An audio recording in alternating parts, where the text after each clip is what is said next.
A new report in Axios details an emergency PR effort by Anthropic. The company is sending its staff to Washington as it looks to bring its AI models back online after a dispute with the White House over national security.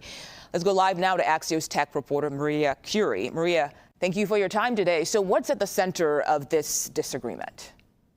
What's at the center of this is that last week, the Trump administration received a report from Amazon saying that there were some vulnerabilities in Anthropic's most advanced models, where those models could essentially be jailbroken. That caused a lot of alarm within the administration. Officials tried to get a hold of Anthropic staff and Anthropic CEO Dario Amodei.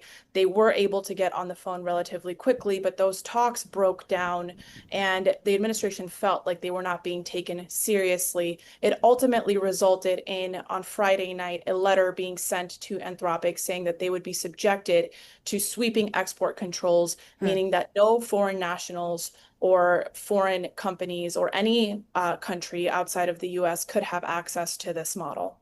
So looking at the big picture here, could this have an impact on Anthropic's upcoming IPO? So, if Anthropic were a public company, this would have tanked the stock market. This creates a lot of regulatory uncertainty for investors that are going to be looking at how this impacts access to the model, the revenue that the company could generate internationally, and the company's overall growth.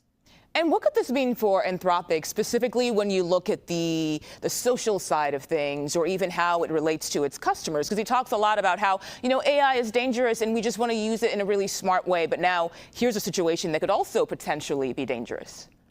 Anthropic is at the forefront of raising safety concerns. They have been the loudest. They actually are in favor of export controls when it comes to hardware, when it comes to semiconductors reaching China, which is something that the Trump administration has been more lax on, interestingly. And so, this is essentially taking off one of the most advanced models off the market for a lot of users. They had come out with a version of Mythos, which is a private one. They came out with a general purpose one called Fable that was available to the public and is no longer available to the public, even though it did have safeguards and guardrails in place.